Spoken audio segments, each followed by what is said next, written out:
Alhamdulillah, alhamdulillahirabbil alamin. Huwallazi arsala rasulahu bil huda wa dinil haq liyudhhirahu 'ala dini kullih wa kafa billahi syahida. Asyhadu alla ilaha illallah wa asyhadu anna Muhammadan abduhu wa rasuluhu alladzi la nabiyya ba'dah. Bapak Ibu yang sama-sama mengharapkan ridha Allah, pada satu kesempatan Rasulullah pernah mengungkapkan kepada umat Islam ketika beliau pertama kali datang di Madinah.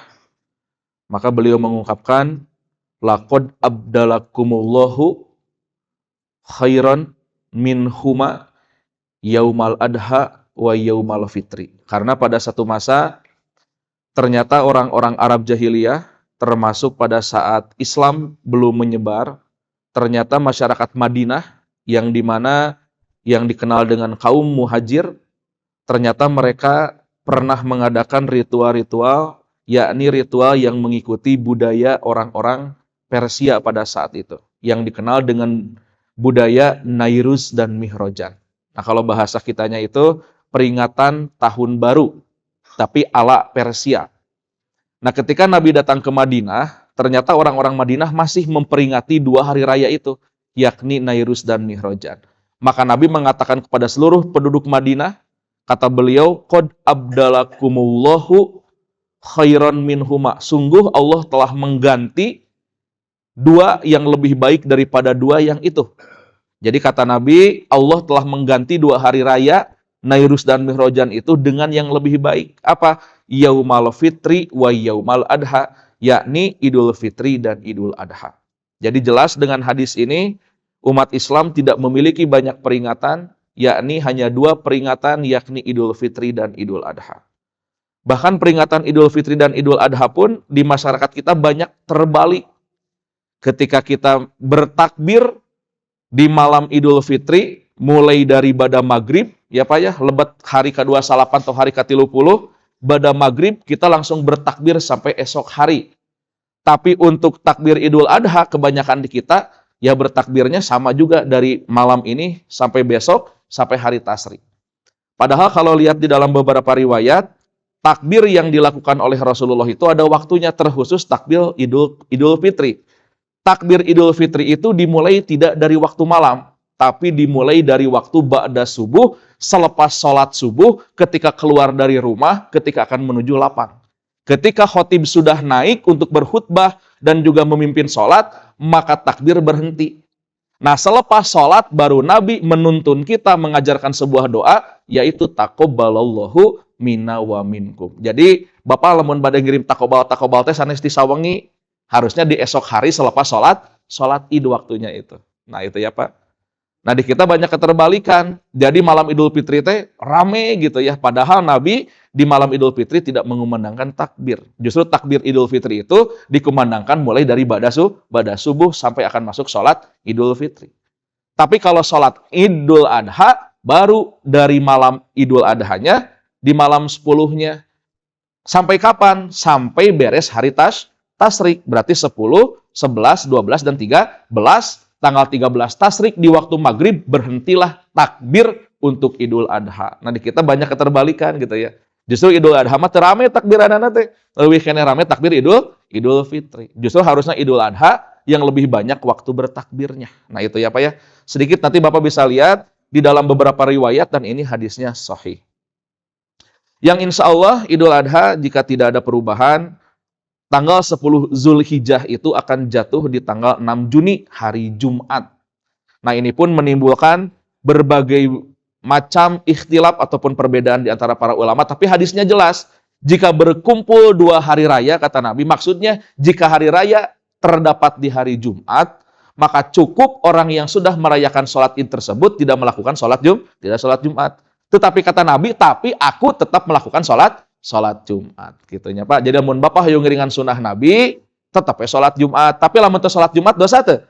Teu. Mangga anu ulah teh sholat Id henteu, Jumat ge henteu, tah itu baru berdosa. Nah, jadi bagi yang udah sholat Id tidak mengapa, apalagi orang yang mengurus Dagingnya yang udah begitu kotor gitu, nggak usah mandi dulu, nggak usah sholat, itu dibebaskan. Dan tidak mesti diganti dengan sholat duhur. Itu rukhsah yang luar biasa. Tapi dengan syarat ikut sholat id kitanya. Nah, tapi ada beberapa pendapat para ulama, ada yang mengatakan tetap, ya, antara sholat id dan sholat Jumat, ketika Bapak sudah sholat id dan tidak melakukan sholat Jumat, harus diganti dengan duhur. Ada yang berpendapat demikian. Tapi kalau saya pribadi, lebih memilih di antara beberapa pendapat, yaitu ketika sudah sholat id, tidak melakukan sholat Jumat dan tidak diganti oleh duhur. Tapi kalau saya pribadi tetap melakukan sholat Jumat gitu ya. Lebar atuh Pak, lah ya pahala. Tapi lamun keriweuh, Bapak menuju ngurus daging kene can beresnya teh sawios gitu ya. Nah, makanya kenapa disebut Idul Adha? Idul Adha itu kan dari kalimat duha. Jadi waktu yang diperingati mulai dari waktu duha. Jadi menyembelih itu ketika sudah waktu duha masuk sampai sebelum makan waktu duhur. Jadi saat acan duhur diupayakan penyembelihan sudah beres. Nah, jika belum beres, maka dialihkan kepada hari tasrik. Nah, itu makanya mengapa ada hari tasrik.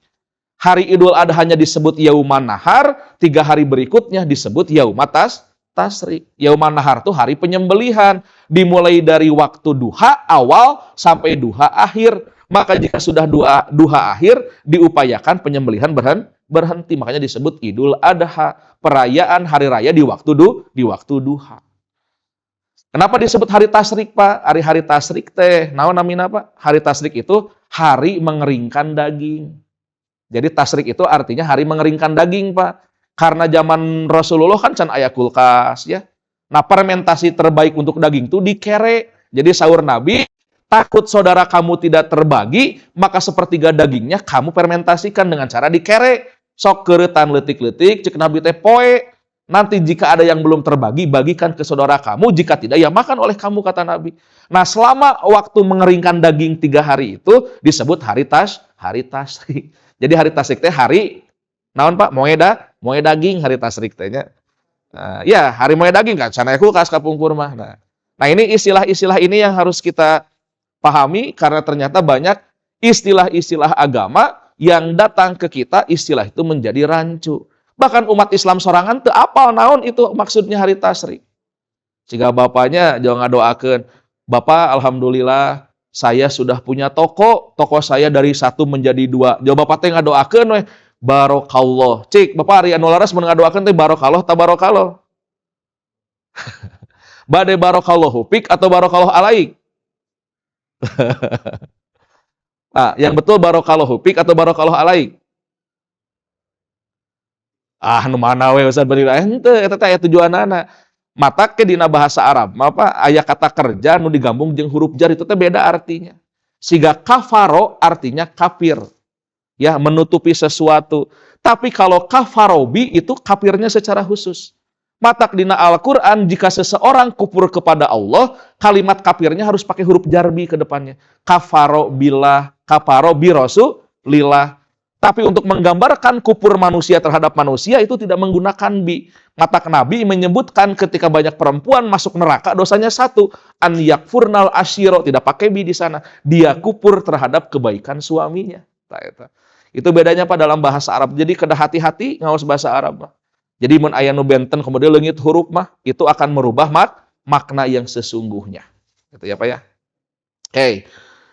Insyaallah pada kesempatan hari ini sebetulnya sudah saya bahas tiap tahun ya, agar tidak lupa, tidak jadi masalah, berkurban dengan nusuk, ini pembahasan yang ketiga kali kalau tidak salah, walaupun ada sedikit tambahan. Jadi, terinspirasi dari salah seorang kiai, pendiri Muhammadiyah, beliau ya Kiai Haji Ahmad Dahlan. Beliau pernah berceramah di satu masjid, jadi di masjid yang sama, setiap khutbah Jumat, materi Jumat itu nggak pernah ganti Pak. Nggak bahas tafsir Al-Ma'un, hayo. Akhirnya masyarakat di daerah Jogja kan bertanya, Pak Kiai, kenapa setiap sholat Jumat pembahasan Anda selalu surat Al-Ma'un?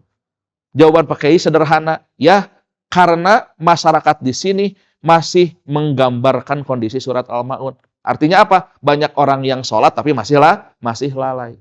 Kalau sholatnya sudah tidak lalai, maka saya akan ganti materinya, tidak akan selalu membahas surat Al-Ma'un. Kan Al-Ma'un tepa ngagambarkeun kelalaian orang yang sedang sholat, salah satunya. Orang nu lalai dina salatnya naon? Salah satunya ketika masuk waktu salat, kita tidak langsung menuju sholat di hari-harikan engke deui da aya keneh. Nah itu sama lalai dalam sholat. Atau yang kedua, ketika kita sholat tidak memahami makna dan artinya, kata para ulama itu pun lalai terhadap sholat. Makanya harus hati-hati. Nah ini berkurban dengan nusuk sebetulnya saya hanya ingin meluruskan istilah saja. Karena begitu pentingnya satu bahasa untuk memahami satu istilah yang benar-benar kita harus memahaminya. Karena jika salah memahami istilah, tidak mustahil kita akan salah di dalam beraksi, salah di dalam beramal. Nah, berkurban dengan nusuk, maksudnya apa? Karena di kita, jika sudah ada istilah kurban, maka itu yang tergambar adalah menyembelih. Sok di mana masjid boh di dia, boh anu dipalih ditu, masjid manapun, sudah pasang spanduk menerima titipan hewan kurban. Padahal dina bahasa fikih mah sanes hewan kurban, namanya hewan udhiyah. Sok tinggal tina kita fikih. Apa itu udhiyah?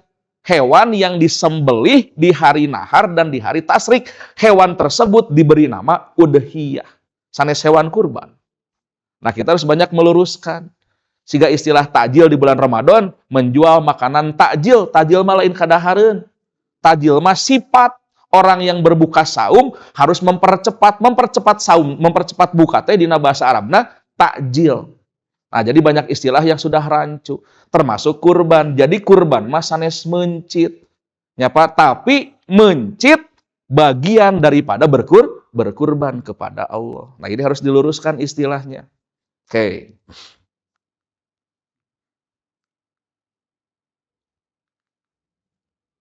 Nah, ini mungkin sudah kita ketahui ya. Nanti ada sejarah singkat ritual kurban. Oke, kita berbicara makna kurban secara umum, Pak.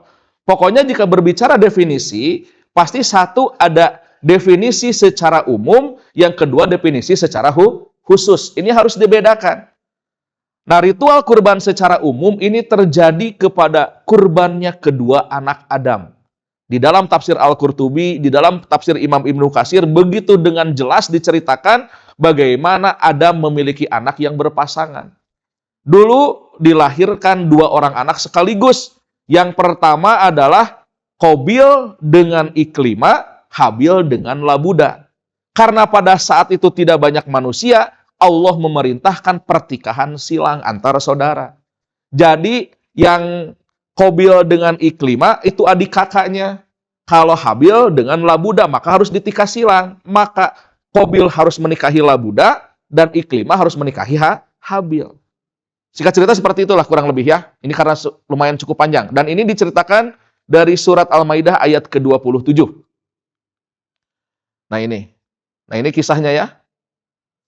Jadi ketika Allah memerintahkan mereka untuk ditikah, ternyata Habil itu ketika beradik kakak dengan Labuda, Labuda itu memiliki paras yang tidak cukup cantiknya, goreng intinya mah gitu. Tapi kalau Qabil yang berpasangan dengan Iklima, Iklima itu memiliki paras wajah yang cantik. Maka ketika disilang pertikahan, Qabil harus menikahi Labuda, Habil harus menikahi Iklima. Ternyata Qabil tidak menerima. Makanya orang kudu kawin jeung nu goreng cenah, pan pasangan orang mah geulis. Nah gitu. Ternyata Pak iri dengki itu sudah ada di zaman Nabi Adam. Karena satu ada perbedaan unsur.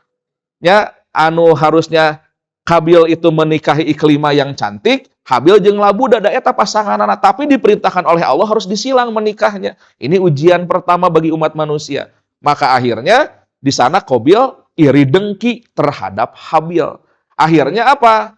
Kata Allah melalui Nabi Adam, jika kamu menginginkan syarat tersebut terpenuhi, kan cek Qabil teh saya ingin menikahi Iklima. Ari Habil mah manggawai koma bapa we Habil mah. Akhirnya jika Qabil ingin ditikahi dengan Iklima, ada satu syarat. Syaratnya tadi berkorban kepada Allah. Nah, ini ayatnya tentang kurbannya. Watslu alaihim naba abnaini Adam bil haq. Ini Nabi Muhammad disuruh oleh Allah bercerita watslu dan Muhammad utslu. Maka tilawahkan kepada engkau naba abnai Adama, berita besar. Naba'a, maka ada surat An-Naba ya Pak ya. An-Naba itu artinya berita besar. Naba abnai ini tentang berita besar ibnai Adama, kedua anak Adam, bil haq, dengan sesungguhnya, dengan benar, id qoroba, ketika mereka diperintahkan kurbanan, untuk berkurban kepada Allah. Kenapa Allah memerintahkan kurban? Karena Qabil ingin menikahi Iklimah. Kata Allah, jika kamu ingin menikahi Iklimah, sok berkurban kepada kami, kata Allah. Nah, akhirnya apa? Ternyata Qabil itu adalah seorang petani, Habil adalah seorang peternak. Nah, nanti ketika mereka berkurban, kata Allah, ciri orang yang berkurban adalah yang diterima kurbannya. Lihat siapa nanti yang hasil kurbannya itu tersambar oleh petir. Nah, itu ada kisahnya nanti. Nah, kemudian Qabil mempersembahkan hasil sawahnya. Ketika panen, hasil sawah yang dipersembahkan kepada Allah, tetapi yang dipersembahkan bukan hasil sawah yang terbaik. Saaya-aya, kenwe, dak ka Allah iya. Mere teh nu goreng, Pak, kurban ke Allah teh. Tapi ari Habil mah beda. Ini kurban kepada Tuhan yang Maha Kuasa. Saya harus memberikan yang terbaik. Berjihad Habil mah mere domba, mere sapi nupang alusna. Nah, itu perbedaannya. Makanya tatkala kita akan berkurban kepada Allah, jangan pilih-pilih, Pak. Mun gaduh harta, persembahkan harta terbaik kita untuk Allah Subhanahu wa taala. Atak siga bade sumping Idul Adhanya. Di sini mah insya Allah tidak lah. Kalau di luar yang saya lihat, makanya terkadang saya berpikir ini titik rendah seseorang tuh sampai mana gitu. Kami di madrasah, Pak, kemarin mau ngadain piknik, madrasah di masjid gitu, sanes sekolah formal.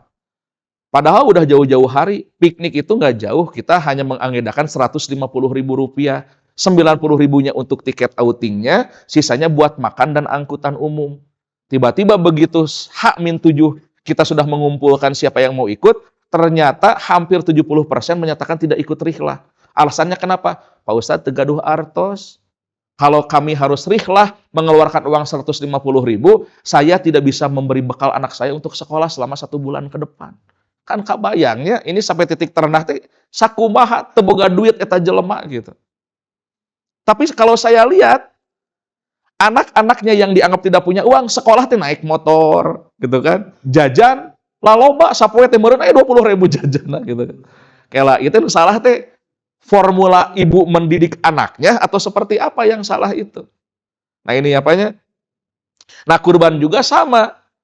Masyarakat kita itu kan mohon maaf, kebanyakan kan mentalnya mental meminta. Jadi ketika datang Idul Fitri dan Idul Adha, Bapak pernah nggak? Ya kalau di sini kan saya di masjid itu membagikan ke 4 RW, Pak. Hampir 4.000 bungkus saya harus membagikan zakat itu. Termasuk Idul Adha. Idul Adha tuh kita sampai harus punya 3.500 gantingan itu. Padahal tuh sapiranya sagantingan teh cuman berapa gram gitu. Ngan saparapatannya, apalagi jika jumlah sapinya sedikit. Biasanya sami ngan sakiloan. Karena jumlah masyarakat semakin banyak. Kan anu aneh teh tiap tahun jumlah penerima atau jumlah mustahik teh lain ngurangan. Beuki nambahan unggal tahun teh. Tahun kemarin saya menerima data mustahik itu 3.200. Tahun ini yang Idul Fitri kemarin 4.500 Pak mustahik teh. Pan aneh, imah asa teu nambahan tapi jelema ngalobaan. Nu miskinna beuki loba. Saya tanya ke Bapak RT RW-nya, Bapak, miskin kabeh ceuk di wargana? Teu terang Pak Ustaz, udah enggak ada rata kabeh cenah kan gitu. Makanya bingung. Begitu datang hari raya Idul Adha, mereka enggan untuk berkurban kepada Allah dengan alasan kami tidak memiliki harta. Tapi ari nyicil motor bisa, nyicil mobil bisa, mayar kontrakan luar biasa. Rasulullah itu, Pak, kalau kita lihat sejarahnya, beliau itu terkadang sehari pun sulit makan. Ya, lihat surat kisah Nabi. Sampai Nabi pernah merasakan lapar yang begitu sangat, bertanya kepada Aisyah, "Wahai Aisyah, ada nggak makanan yang bisa saya makan?" Ada, Rasul, tinggal sisa roti setengah, cek Aisyah teh. Tiba-tiba kurunyung datang ahlu sufah. Ahlu sufah itu anak-anak yang dididik oleh Nabi yang tidur di masjid. Ya salah satunya seperti Abu Hurairah dan kawan-kawan. Datang ke Rasulullah. Ya Rasulullah, adakah hak kami dari Allah yang dititipkan kepada engkau? Cek Rasul teh, aya eueuh mah, nyaeta roti. Bikeun roti teh ka barudak Rasul mah saum. Sampai demikian Pak Rasul itu. Sok bapaknya teu aya kan nu hese tuang di dia. Meureun sekali sehari teh 3 kali, malah anu di restoran. Anu saukur 88.000 teh dagingna teh hiji sagede curug, kan gitu. Kita masih bisa seperti itu. Tapi Rasul tidak demikian. Tapi ketika Allah menyeru untuk berkurban, Nabi menjadi manusia pertama yang mempersembahkan hewan kurban paling banyak dibanding manusia yang lain. Di mana hartana ya Allahu a'lam bishawab. Nah, harusnya kita tuh demikian. Keurusan dunia, ya udah, bersusah payahlah buat urusan dunia. Dalam artian, tidak usah menonjolkan kekayaan kita di sisi manusia. Tapi begitu Allah memanggil, keluarkan kabeh harta ke Allah. Nah, itu ya Pak ya. Nah, banyak yang berat gitu. Nah, mudah-mudahan dengan banyaknya kajian-kajian, kemudian ayat-ayat dari Allah sebagai tadkirah kepada kita, kita menyadari bahwasanya harta yang Allah berikan kepada kita hanya sekedar titipan. Dan satu saat nanti harta yang diberikan kepada kita akan menjadi saksi digunakan untuk apa, berasal dari mana. Jadi pamun anu boga harta loba mah dihisabna leuwih lila. Orang yang pertama kali masuk surga itu orang miskin. Matak mending miskin mending beunghar. Mending beunghar abu surganya. Ada pilihanna kitu. Bung hese. Tapi cek Nabi, orang yang pertama kali masuk surga itu orang miskin karena nggak ada yang perlu dihisab. Yang dihisab hanya amal mereka saja. Tapi kalau orang kaya, selain hartanya, selain amalnya yang dihisab, hartanya pun dihisab dengan dua cara. Dari mana datangnya itu harta dan kemana dikeluarkan itu harta. Mata kade, ya, jangan merasa kita punya banyak harta, itu semua adalah karunia, belum tentu. Banyak orang yang punya banyak harta, tetapi Allah memberikan nilai istidraj. Istidraj itu apa, Pak? Allah memberikan, tetapi Allah tidak ridho dengan apa yang Allah titipkan kepada kita. Naon cirina istidraj tingali, semakin hebat seseorang secara urusan duniawi, tetapi dia tidak dekat dengan Allah, maka itu ciri orang yang beristidraj. Ya, pejabat beki bareunghar, triliunan harta nage Pak, gitu kan.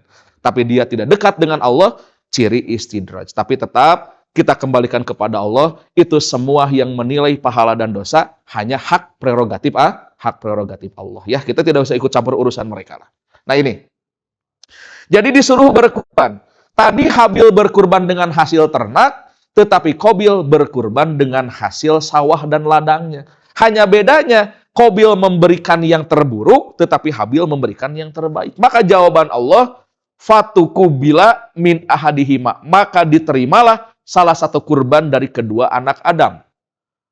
Walam yutakobil minal akhar, dan salah satu yang lain tidak diterima kurbannya. Kemudian yang tidak diterima kurbannya, yaitu Qabil, dia berbicara kepada saudaranya Habil dengan ungkapan qala. Qabil berkata kepada Habil, la aktulanak, saya akan membunuh kamu, kata Qabil.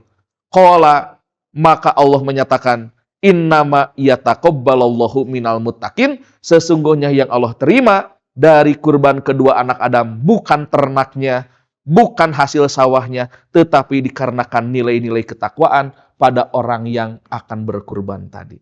Jadi Bapak kurban teh sanesku ageungna sapi, sanesku ageungna domba, tapi dengan nilai keimanan dan ketakwaan. Maka pada satu masa Umar bin Khattab, Pak, ketika datang Idul Adha, beliau tidak melakukan ibadah kurban.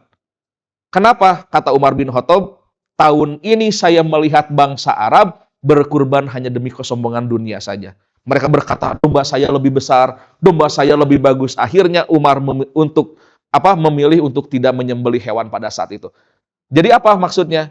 Umar menginginkan jika ingin menyembelih karena Allah, janganlah bersombong-sombong dikarenakan yang dinilai bukan besarnya harta yang dipersembahkan, melainkan nilai takwanya di sisi Allah Subhanahu wa taala. Tapi tetap nyapanya pilihan terbagus selain takwa hewan lagi kudu gede. Manya nu takwa hewana leutiknya, nu takwa mah kudu gede hewana gitu. Ah, matak contoh teh harus relevan contohnya. Karena selama ini Ustadz banyak memberikan contoh tidak relevan contohnya. Bapak, daripada Bapak sodako 100.000 teu ikhlas, mending kene sodako 1.000 mending ikhlas, eta teh salah contohna. Kuduna mah Bapak mending kene 100.000 ikhlas daripada 1.000 teu ikhlas, keur mah 1.000 ngerakeun teu ikhlas deh. Nah, ieu mah 100.000 ikhlas. Nah, kurban juga sama. Mempersembahkan hewan terbaik tapi dengan sisi takwa kepada Allah Subhanahu wa taala. Nah, kemudian kisahnya kan, nah ini. Pertikahan yang disilangkan, maka Qabil tidak menerima dengan ungkapan anna ahaku biha, saya lebih berhak untuk iklima. Wa huwa ahaku bi ukhtihi, dan Habil pun lebih berhak untuk saudarinya yaitu labuda. Wa laisa hada minallahi taala, ketentuan ini sebenarnya bukan dari Allah, wa innama huwa ro'yuka, tetapi ini hanyalah akalan-akalanmu saja kepada bapaknya. Jadi Qabil saking marahnya, bapak nage Nabi Adam dicarekan. Ini bukan perintah dari Allah, kata Qabil, ini hanya akalan-akalanmu saja bapak. Kamu menikahkan saya dengan Labuda, Iklimah dengan Habil. Tapi kata Qabil, harusnya wa ana ahaku biha, sayalah yang lebih berhak menikahi Iklimah sebagai saudara kandung saya. Mun Habil sareng Labuda. Nah makanya karena Qabil keberatan untuk menikahi, nah makanya tadi disuruh berkurban. Ya. Tadi ayat kurbannya sudah ada. Nah singkat cerita, begitu keduanya sudah berkurban, nah Syekh Fahrudin Ar-Razi menjelaskan jika kurban mereka diterima, maka persembahan kurbannya akan disambar oleh api yang turun dari langit. Sebagaimana pendapat mayoritas ahli tafsir. Jadi di antara dua yang berkurban, yang satu menggunakan ternak, yang satu menggunakan hasil tani, lihat siapa yang hasil kurbannya disambar oleh api. Maka itu ciri yang diterima. Nah, Qabil yang berprofesi sebagai petani mempersembahkan hasil taninya. Hanya saja hasil tani yang dikeluarkan buruk hasilnya. Sementara Qabil yang berprofesi sebagai peternak mempersembahkan kurbannya dengan seekor kambing. Jika Qabil berkurban dengan hasil tanaman yang buruk, tapi Habil berkurban dengan seekor kambing dari pilihan yang terbaik. Nah, dari persembahan ini dikeluarkan masing-masing Qabil dan Habil. Jadi dua-duanya kurban, Pak. Ya. Kan anu hiji mah teu ditampi, anu hiji ditampi. Makanya ini jadi hikmah juga buat kita, tidak semua manusia yang mempersembahkan hewan untuk disembelih semuanya diterima di sisi Allah Subhanahu wa taala. Matak mun hoyong ditampinya kedah ikhlas ke Allah gitu. Nah, ini. Nah, tentu Habil yang tampak ikhlas karena berkurban dengan kambing pilihan terbaik miliknya, bukan Qabil yang dengan tanaman buruk hasil panennya. Ini juga mengindikasikan bahwa Qabil bukanlah seorang yang bertakwa dan taat kepada Allah. Benar saja, api turun dari langit dan menyambar kambing milik Habil. Sementara tanaman persembahan milik Qabil tidak, artinya kurban Habilah yang diterima, sedangkan kurban Qabil tidak diterima. Nah, maka pada saat itu, ini ya, dengan emosi, Qabil mengambil batu besar dan memukulkannya kepada kepala Habil, sampai Habil pun meninggal. Syekh Fahrudin Ar-Razi menjelaskan, Qabilallahu ta'ala kurbana Habil bi anna angzalallahu ta'ala ala kurbanihi naron faqatalahu Qabil hasadan lahu. Allah Ta'ala menerima kurbannya Habil karena Allah telah menurunkan api kepada hasil kurban milik Habil. Nah ini. Faqatalahu Qabil, maka Qabil membunuh Habil hasadan dengan hati yang dengki. Jadi ternyata pembunuhan pertama itu dikarenakan dengki. Hasilnya tidak diterima, dia tidak menyenangi keputusan ayahnya, tidak ikhlas kalau Habil menikahi Iklimah, akhirnya dengan perasaan yang begitu berat, dia dengan sengaja memukulkan batu besar kepada kepala Habil, sampai akhirnya Habil pun harus meregang nyawa. Nah ini ya, dan ini pembunuhan pertama, dan nanti dalam hadis Nabi, begitu ada orang yang melakukan dosa yang sama dengan Qabil, maka Qabil akan menanggung dosa itu selama-lamanya. Kabayangnya apanya? Zaman Qabil mimiti dilahirkan, sampai dia membunuh Habil, sampai nanti hari kiamat, jika banyak manusia yang membunuh, maka setiap manusia yang membunuh, beban dosanya akan mengalir kepada Qabil.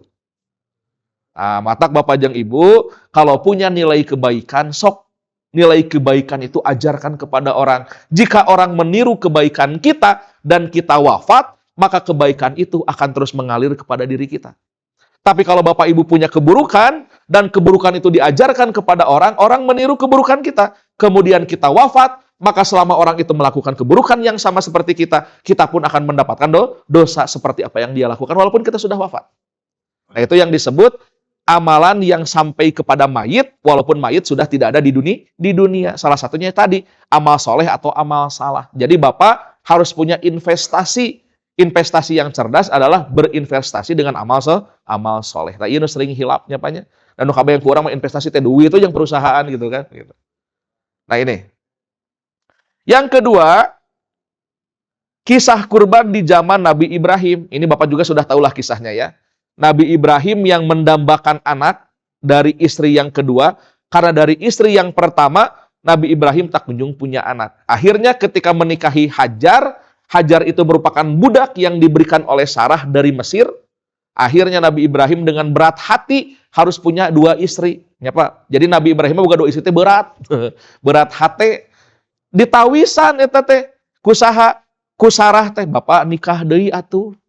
Da jeung abi mah geuning teu gaduh putra wae. Ah ali mama da bapak mah bogoh ka mama tadi papaksa di piparang kawin deui Pak. Ari urang mah teu dipiwarang hoyong. Da ari mama mah teu kunaon Pak, asal wantun. Sakitu. Oh mangga Pak. 3 syarat. Bapak mun hoyong nikah deui syaratna kudu 3. Hiji kudu leuwih geulis ti mama, cek bapak teh. Geus geulis ti mama itu mah. Kadua kudu turunan anu leuwih hade turunanana itu mah. Nah ieu nu katilu nu berat teh. Langkahi mayat saya teh ieu nu berat anu katilu. Tak bapak rada kene sieuna eta mah gitu. Nah ini makanya Nabi Ibrahim ketika sudah ditakdirkan oleh Allah punya Ismail, ternyata begitu sayang-sayangnya Nabi Ibrahim kepada Ismail, turunlah perintah agar Nabi Ismail disembelih oleh Nabi Ibrahim. Kabayang nu nyapanya keur nyaah kudu dipencit. Sepintas yang lalu kita berpikir Allah begitu kejam. Maknya budak kudu digorok ku bapana sorangan, tapi ternyata Allah hanya ingin menguji sampai sejauh mana ketaatan dan keimanan sang Nabi, yaitu Nabi Ibrahim. Makanya kenapa Nabi Ibrahim sampai diberi gelar oleh Allah Khalilullah, hamba yang dicintai oleh Allah atau kekasih Allah. Nah ini Pak, kan hari Nabi Musa banyak diberi perintah, nanya we Nabi Musa mah, Nabi Ibrahim mah henteu, diperintahkeun nurut, teu diperintah cicing. Makanya begitu diperintah Nabi Ismail, nah, Nabi Ibrahim pun berdialog dengan anaknya. Nah, salah satunya ini. Falamma balagom ma'ahu sa'ya. Qala ya bunayya ini arofil manam. Apa? Anna adbahuka fangdur mada taro. Maka ketika anaknya sudah sampai usia balik, maka Nabi Ibrahim berusaha mengatakan kepada anaknya, wahai anakku, sesungguhnya aku melihat di dalam mimpiku, aku menyembelih kamu. Fangdur mada taro. Kira-kira apa pendapat kamu? Jadi ayah yang baik itu ternyata sering mengajak komunikasi anaknya. Untuk mengeksekusi satu masalah, ternyata seorang ayah dan ibu pun harus bisa mengajak diskusi dengan anak-anaknya. Apalagi ini menyangkut masa depan anak. Siga hoyong kuliah, tong dipapaksa koma bapak koma ibu kuliah teh, cik koma murang kali hoyong ka mana kuliahna. Biasanya orang tua itu punya ambisi Pak, keur ngora ambisina teu jadi budakna nu kudu neruskeun ambisi kolotna. Banyak yang seperti itu. Tanya kepada anak hoyong kuliah di mana?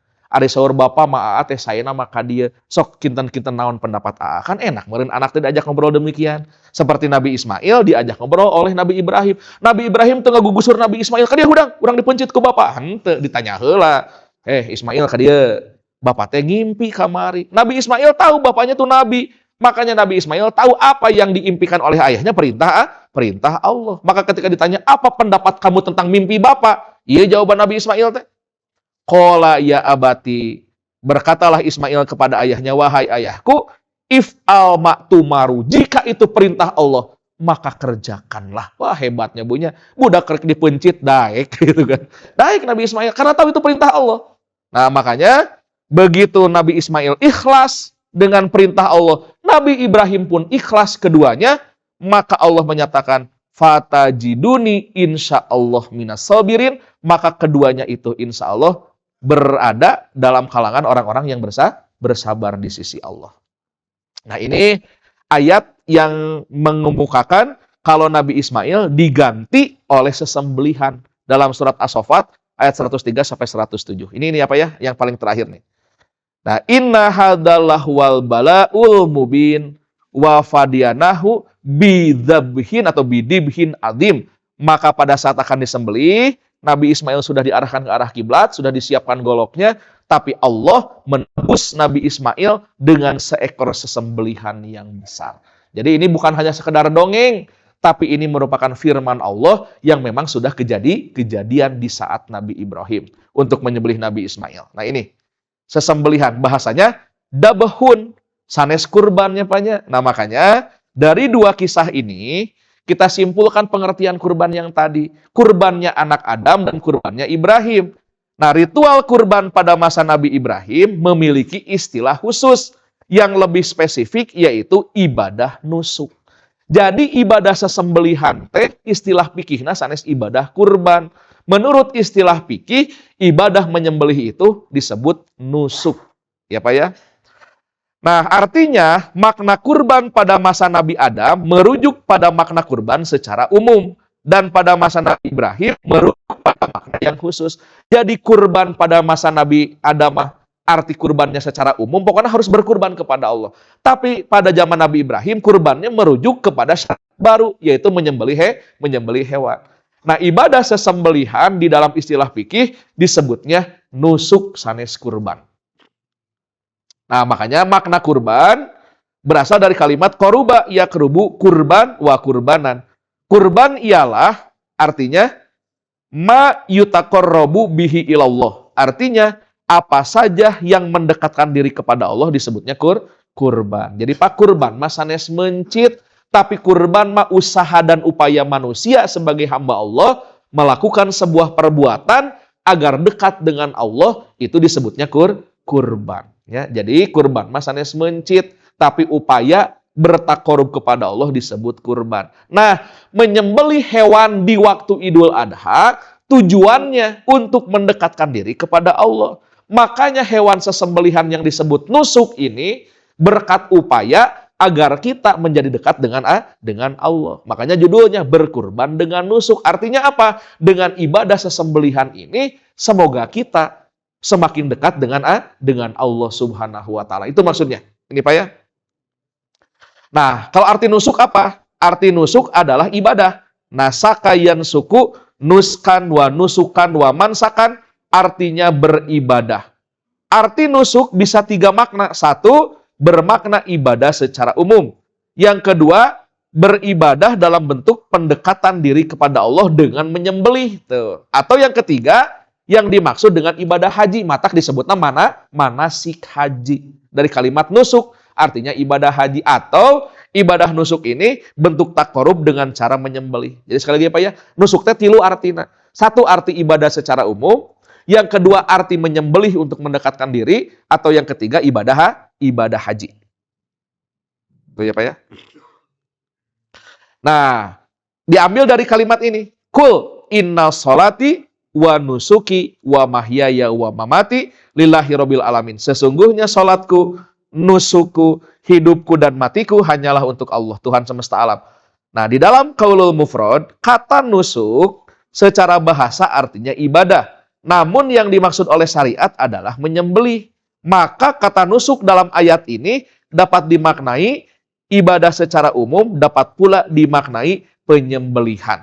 Dan penyembelihan adalah salah satu bentuk dari ibadah. Jadi mau diterjemahkan, inna sholati, sesungguhnya sholatku, wa nusuki, dan seluruh ibadahku atau ibadah sesembelihanku hanya untuk Allah. Begitu maksudnya ya Pak ya.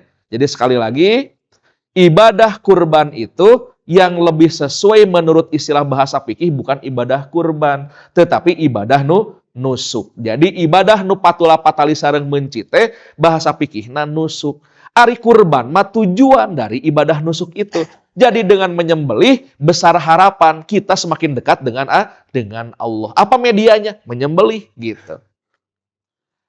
Nah, ibadah nusuk ada 3. 1 ada akikah. Sudah tahu ya Pak ya, akikah itu menyembelih hewan, 1 buat laki perempuan, 2 buat laki-laki yang dilahirkan di hari ke-7. Nah ini.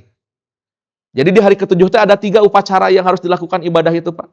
1, wayuhlaku, menggunting rambut sampai botak. Rambutnya ditimbang, kemudian digram sebesar gram perak, maka diuangkan, uang tersebut diserahkan kepada fakir miskin. Karena nimbang perak harganya murah, makanya orang menebus dengan harga emas. Boleh itu lebih baik. Tapi di hadis mah bukan dengan emas, dengan perak harganya. Tapi karena dulu perak kan murah ya, segram itu cuma 10.000 dulu, sekarang sudah mulai naik. Akhirnya orang-orang berinisiatif mengganti harganya dengan emas. Boleh, nggak apa-apa. Tapi tetap yang menjadi patokan adalah perak. Nah, sudah dicukur gundul habis, ditimbang rambutnya, digram, kemudian hasil dari gramasinya, uangnya diuangkan, kemudian diserahkan ke fakir miskin. Baru berikutnya, masih di hari ke-7 yang sama, wayu sama memberikan nama. Jadi masih ke nama teh kada di hari ke-7. Dan harus dengan nama yang baik, jangan nama-nama yang buruk. Ya Pak ya. Awas nih, sekarang banyak orang tua tuh ngasih namanya bagus-bagus. Saya di sekolah saja, nama Hamam tuh sampai ada 10 orang. Tapi awas Pak, Hamamnya kedah leres nyeratna aya hamamun, aya hammamun. Kalau pakai H kecil, hammamun itu artinya kamar mandi. Kalau hamam artinya cerdas. Jadi budak ibu terek cubluk cerdas. Kedah leres tulisan nana. Bahasa Indonesia mah teka tingali. Makanya si ibu teh nanya, Ustad, ini nama hamam yang betul yang mana? Kedah nganggo ha ageng gitu nya. Jangan pakai ha kecil, kalau ha kecil artinya jadi jamban itu. Makanya anak orang di ngaranan jamban. Siga nu bagus hamam. Hamam itu bisa dua artinya teh gitu. Makanya hati-hati ya ngasih nama itu. Nah ini Pak, akikah. Lebihnya akikah adalah jadi Bapak menyembelih hewan di hari ketujuh untuk bayi lahir, itu akikah. Waktunya harus di hari ketujuh dan boleh di mana saja. Bapak di Bandung, gaduh putra yang baru ngelahirin, mencitna hoyong di Garut, boleh nggak apa-apa silahkan. Dan Bapak tidak menyaksikan pun tidak masalah, karena kita sudah berakad di sini. Gitu ya. Jadi mencitna di hari ke-7, walaupun nanti ada pendapat di hari ke-21 atau kelipatan ke-7 dan sebagainya dengan alasan ini nih. Kulu gulamin rohinatun. Karena ada ungkapan tergadei. Ari tergadei mah hutang kudu dibayar. Kemarin baru ada tamu yang ke pesantren datang. Ustadz, saya teh dari kecil belum akikah. Tapi saya mau menyembelih. Kata mama saya nggak boleh, saya harus akikah dulu. Nah gitu ya. Ya saya kasih saja dalil-dalil yang banyak. Sok abadi milih mana dalil. Nah kan, dari dalil yang begitu kuat dan begitu banyak, tidak ada contoh dari para sahabat. Yang para sahabat tidak berakikah ketika kecil, maka begitu menyambut ibadah udhiyah, mereka tidak akikah lagi, itu sudah cukup gitu ya. Nah ini namanya juga pendapat. Bapak abadi milih pendapat anu mana silahkan itu mah. Nah ini Pak, rohinatun. Jadi tempatnya boleh di mana saja. Di hari ke-7, Bapak yang nyembelih di Garut boleh, Bapaknya ada di Bandung nggak masalah, atau sama-sama di Bandung silahkan. Yang kedua, al-hadyu. Nah ini mah hadyu mah istimewa, khusus untuk orang yang sedang ibadah haji, tapi dilakukan sama-sama di tanggal 10 Zulhijjah. Famat tamat ta'abot ilal hajj, famastaisaro minal hadyi, faman lam yajid pasiyamu salasata ayyamin fil haji wasa'ati darojatum. Nah ini hajinya khusus untuk haji tamatu. Ya, haji tamatu itu biasanya dilakukan oleh ibadah orang Indonesia. Indonesia itu hajinya haji tamatu. Makanya rata-rata Bapak harus nanti ini, harus menyembelih hewan di Mina. Jika tidak kebagian hewan di Mina, Bapak harus mengganti dengan saum selama 3 hari ketika masih haji. Tapi jika Bapak tidak sempat saum ketika ibadah haji, boleh dilakukan di Indonesia selepas pulang. Nah ini ya, tapi harinya 7 hari saumnya. Saking wajibnya melakukan hadyu bagi orang yang sedang melakukan haji, tapi hajinya harus haji tamatu. Bukan yang haji kironnya, hajinya haji tamatu. Nah rata-rata orang Indonesia yang berhaji, itu hajinya namanya haji tamatu. Gitu ya Pak ya. Oke, nah ini, hadyu sama menyembelih hewan, tapi bagi orang yang sedang melakukan ibadah haji. Itu disebutnya nusuk juga. Nah yang terakhir ini, udhiyah. Fasolli li rabbika wanhar, maka dirikanlah sholat karena Rabbmu dan berkurbanlah. Nah, makanya kenapa Idul Adha disebut hari nahar dari kalimat wanhar. Ini hari nahar, hari penyembelihan. Ya Pak ya. Nah, berkata sebagian ahli tafsir, yang dimaksud berkurban dalam ayat ini adalah menyembelih udhiyah. Kenapa? Jadi hewan, mengapa saya kurungin pakai kalimat hewan kurban? Karena kita lebih mengenal dengan ungkapan hewan kurban. Padahal yang benar itu bukan hewan kurban, harusnya hewan udhiyah namanya. Nah ini, yang dilakukan sesudah sholat id. Bapak kalau menyebut hewan kurban salah nggak? Enggak sebetulnya. Hanya jika Bapak terbiasa menyebut hewan kurban, arti kurban itu jadi sempit. Padahal arti kurban itu luas. Bapak ibadah infak, Bapak infak kepada Allah disebutnya kurban. Bapak sholat itu kurban. Termasuk menyembelih pun kurban. Jadi kalau kurban hanya disodorkan untuk istilah menyembelih, makna kurban menjadi sempit. Nah jadi yang tepat adalah bukan hewan kurban, tetapi hewan udhiyah. Kenapa disebut hewan udhiyah? Karena hewan ini disembelih di waktu Idul Adha disebutnya udhiyah. Gitu ya. Nah ini Pak, dalam surat Al-Kautsar, maka sholatlah dan berkurbanlah, yaitu memurnikan keikhlasan sholat dan penyembelihanmu bagi Allah. Karena sesungguhnya mereka orang-orang yang musyrik, beribadah, menyembah patung-patung, dan menyembelih hewan baginya. Jadi, tetap niat kedah dijaganya Paknya. Wa akhlas, makanya disebut ikhlas. Ikhlas itu artinya memurnikan. Jadi, Bapaknya niatnya kudu murni. Jangan sampai menyembelih hewan itu hanya untuk dipuji oleh manusia. Ingin dibilang kaya oleh orang, ingin dibilang mampu oleh orang. Karena nanti ada hadis yang mengungkapkan, begitu Allah menghisab, Ya, apa hisabannya? Ya Allah, mana pahala sholatku? Kata Allah, betul kamu ahli sholat, tapi kamu sholat karena ingin disebut soleh, habis pahalanya. Ya Allah, saya sering berinfak, saya sering wakaf, saya sering sedekah. Itu nagih kepada Allah pahalanya. Kata Allah, betul, kamu ahli sodakoh, kamu ahli bersedekah, kamu ahli infak, ahli wakaf. Tapi kamu ingin dipuji, kamu sebagai orang dermawan. Itu hilang pahalanya semua. Ya Allah, saya orang yang rajin tahajud. Betul, kamu ahli sholat malam. Tapi kamu merasa kamu orang yang paling baik di antara manusia yang lain. Semua pahalanya hilang. Maka penting menanamkan nilai keikhlasan di dalam hati. Makanya ada surat Al-Ikhlas, artinya memurnikan. Pak, jadi niatnya harus bersih. Jangan sampai niat kita terkotori karena nilai-nilai unsur duniawi lebar. Makanya hati-hati. Berbeda dengan orang-orang jahiliyah.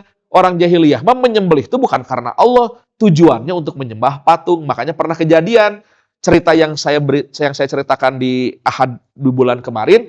Kisah tentang Ritoh, Pak. Ritoh yang ingin menikah. Udah usia tua tidak menikah. Ibunya bertanya ke dukun. Cek dukunnya dijawab, dia akan menikah di purnama bulan depan. Akhirnya tak kunjung datang, si ibunya menyembelih hewan di depan berhala, mengucurkan darahnya. Nah ini, jadi bukan untuk Allah. Ya, siga diurang ayah Pak, nggak tahu ya kalau di sini. Nu bangun jembatan, bangun gedung, eta teh geus arsitek nu bangun teh. Tah beres bangun, aya nu can beres naon, can mencit hulu sapi. Nah, si hulu sapi teh ditanam dengan tujuan agar gedung tidak rusak. Nggak tahu pakai arsitek bangunna atuh. Ka tukang biasa we. Nah, itu mohon maaf ya, pekerjaan itu musyrik, tidak boleh dilakukan. Nah, itu sesembahan bukan karena Allah, itu sesembahan karena unsur yang lain. Nah, mudah-mudahan kita ketika berkurban, menyembelih hewan, tujuannya lillah karena Allah Subhanahu wa taala. Nah, ini Pak, waktu udhiyah, awas nih terlewat waktunya. Langsung saja baca terjemahnya ya. Siapa saja yang menyembelih. Nah, kini menggunakan istilah kurban karena kita mengenalnya masih kurban. Sebelum sholat id, maka ia hanya menyembelih untuk dirinya. Jadi, waktu menyembelih itu harus selepas sholat id. Ini ya. Tetapi siapa yang menyembelih sesudah sholat, maka nusuknya telah sempurna sesuai dengan sunnah kaum muslimin. Jadi yang diajarkan oleh Nabi, menyembelih itu selepas sholat id. Itu bertepatan dengan waktu duha. Nah, ini yang paling tepat. Kemudian jika ini sudah terlewat, maka ada tambahan ayyamit tasyrik dabhun. Seluruh hari tasyrik 11, 12 dan 13 di bulan Zulhijjah itu adalah waktu menyembelih. Jadi ada 4 hari Pak, tanggal 10, 11, 12 dan 13. Kayak kami kalau di masjid tanggal 10 Zulhijjahnya kita menghabiskan di masjid. Nah, tanggal 10, tanggal 11, 12, 13-nya kami pergi ke Cianjur. Kadang ke Cianjur Selatan, kadang kemana bawa sapi menyembelih di daerah pedalaman. Kemarin juga ada yang datang, Ustadz, nanti di hari kedua menyembelih orang ke Garut yuk. Di Garut ada masyarakat yang tidak pernah menyembelih hewan. Ada ternyata masih banyak.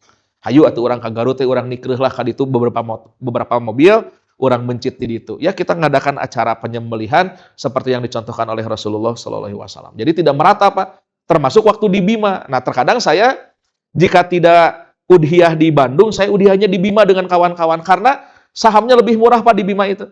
Sekarang di sini berapa saham? Ada 4 juta satu orang untuk sapi? 375 ya. Itu sudah plus dengan biaya administrasi. Udah. Kan ada yang 3,5, ada 375, ada yang 4 juta. Nah itu berarti tingkatan sapinya nanti harganya yang beda. Tapi kalau di Bima, itu dengan harga 1 juta sudah bisa membeli satu saham sapi itu 1 juta. Jadi di Bima mah tempatnya, karena banyak sapi liar. Dan uniknya di Bima, kan kawan saya ada pesantren di sini. Dia pulang lagi ke Bima. Wis da di dieu mah masyarakat lagi can apal Idul Adha teh naon. Wah, jadi dia harus berawal lagi dari nol. Makanya dia belajar ke Bandung tuh untuk belajar agama, dia pulang ke Bima untuk berdakwah. Dan dari kota ke kota lain tuh jaraknya jauh, masih seperti hutan. Saya ada foto-fotonya Pak waktu menyembelih di sana.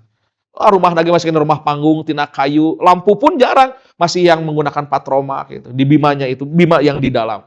Harga saya sering ngajak jamaah saya, Ibu, kalau ibu ingin udhiyah, ingin menyembelih, tapi sahamnya tidak sampai, boleh ikut yuk kita menyembelih di Bima gitu ya.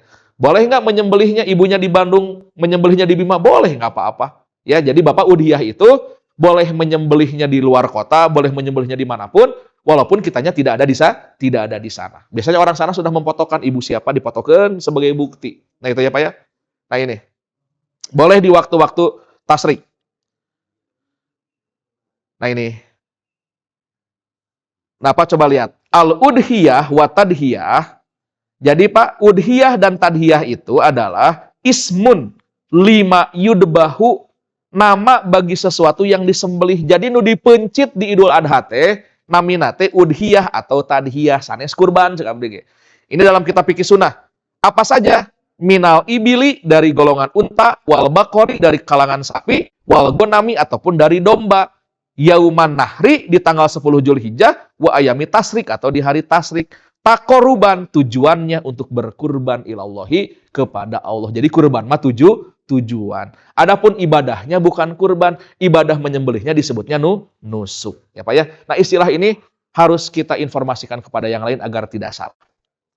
Nah, udhiyah ketika lapang. Jika kita diberikan keleluasan rezeki oleh Allah dan kita sengaja tidak menyembelih hewan, maka kata Nabi, fala yakrobana musolana. Janganlah sesekali engkau mendekati tempat sholat kami. Jadi intinya, tong jadi umat kami, cek Nabi. Jika engkau diberikan rezeki lebih tapi tidak mau menyembelih, maka jauhi tempat ibadah kami, kata Nabi. Ini ancaman dari Rasulullah, saking pentingnya berudhiyah. Ya Pak ya. Nah, yang Allah terima bukan besar hewannya, bukan bagus hewannya, tetapi nilai takwanya. Tapi tetap ya, tadi dicontohkan oleh kedua anak Adam. Anak Adam itu yang diterima, satu, bagus hewannya, besar hewannya, tapi dengan rasa yang ikhlas. Tak orangnya kedah gitu. Pilihan hewan yang terbaik, tapi dilandasi dengan ketakwaan kepada Allah Subhanahu wa Ta'ala. Nah, mudah-mudahan Bapak dan Ibu yang diberi keleluasan rizki, kita masih sempat untuk melakukan ibadah nusuk, salah satunya adalah udhiyah, dan semoga dengan udhiyah yang kita persembahkan di tahun ini menjadi udhiyah terbaik, sehingga bisa menjadi wasilah kita menjadi manusia yang layak diberi gelar takwa di sisi Allah Subhanahu wa Ta'ala. Nah, ini Pak ya. Ini mah dari kitab Fathul Majid, kitab Tauhid. Jadi ibadah mau ditampilkan kedah dua syaratnya Pak. Hiji kedah ikhlas, palisu makanalillah, wasawabu makana ala sunati, dan harus sesuai dengan sunnah Nabi. Awas, saya tidak akan banyak membahas fikih tentang menyembelih. Menyembelih pun harus hati-hati. Apalagi sekarang Pak ada perdebatan, ini Bapak yang suka menyembelih sapi nih, awas khususnya. Jadi kalau menyembelih sampai 2 sayatan itu ada yang mengatakan haram, tidak boleh. Jadi mau tos mencit, dihandap, kemanya, nah iya pesowe anggap. Ini leher, dipencitkan, dan suk aya nu pesonatnya nempel kenehnya, kemudian digosokkan di itu ada ulama mengatakan haram, tidak boleh, karena 2 kali sembelihan. Padahal sesungguhnya biasanya mungkin para penyembelih sudah biasalah. Ditempelkan pisau itu salah satunya adalah untuk memutuskan urat-urat yang terakhir sebetulnya. Nah, ini terjadi perdebatan di antara para ustadz itu. Jadi termasuk nanti tata cara menyembelih, insya Allah lah kalau ada waktu ya, nanti ada foto-foto dan videonya waktu kami menyembelih, dan termasuk goloknya pun dan alat-alat menyembelihnya pun harus mendukung. Jadi Bapak lamun tukang mencit, kedah gaduh bedog khusus keur mencit, tong dipakai nyacah daun bawang. Tidak boleh. Nggak boleh, betul Pak, itu punya pengaruh.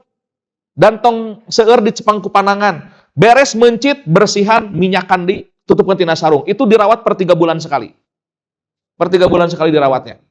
Maka alhamdulillah bedog di itu mah harerangke nih, sok sanyantos mang tahun-tahun. Dan masih tetap seketa, bade waktu udhiyah, H-2 kita mulai mengasah kembali. Ternyata ngasah ge aya ilmuna Pak. Teu asal kikieuan teu. Aya ilmuna, ceuk tukang ngadamel bedog jeung peso mah. Kami kebetulan di daerah Ciganitri ada ya, yang terkenal, saya nggak akan sebutkan namanya lah, kali ini sedang di live. Bapak bisa main ke daerah sana, itu dia pembuat pisau yang cukup baik gitu. Nah, itu lumayan. Jadi pisau pun sangat sangat mempengaruhi. Makanya kalau menyembelih itu sekali tusukan Pak. Kan ada yang dari bawah, seret sekali, aya nu tiluhur dikit. Nah, gitu. Itu cepat kalau menggunakan bedog nanu sae. Jadi tidak menyakiti hewan yang kita stanu. Tekengeng mah siga ngaragaji. Oh, nah itu tidak boleh. Kasihan Pak. Makanya Bapak di masjid kalau bisa kepada yang tukang menyembelih kudu punya golok masing-masing. Tong hayang dipangbelikeun ke masjid, meuli sorangan. Nah, gitu ya. Harus punya sendiri. Nah, baru kalau mau nyacah, masjid menyediakan alat-alat untuk yang nyacah. Nu nyacah ge pesona kudu seukeut. Lebar bisi dagingna ngagaran dia jadi arancur, Pak. Dan daging sapi atau daging domba Tidak boleh turun ke tanah, tidak boleh turun ke lantai biar dagingnya tidak cepat genek, tidak cepat kotor dan bau. Maka sebelum dipotong-potong daging harus digantungkan. Sok bersih gerak daging napa. Makanya daging di mesin kambing yang dibagikan sampai sore tidak berbau dan tidak sampai berwarna hijau karena SOP yang yang diberikan kita lalui SOP tersebut karena setiap setahun sekali kita selalu ada pelatihan terhadap panitia udhiyah. Gitu ya Pak ya. Nah ini. Jadi mudah-mudahan ibadah udhiyah yang dilakukan oleh kita, oleh masjid manapun sebagai kaum muslimin, semua amal ibadah kita diterima di sisi Allah Subhanahu wa taala. Mungkin itu saja yang bisa saya sampaikan, mudah-mudahan bermanfaat. Aqulu qauli hadza wa astaghfirullah li wa lakum. Rabbana atina fid dunya hasanah wa fil akhirati hasanah wa qina adzabannar. Assalamualaikum warahmatullahi wabarakatuh.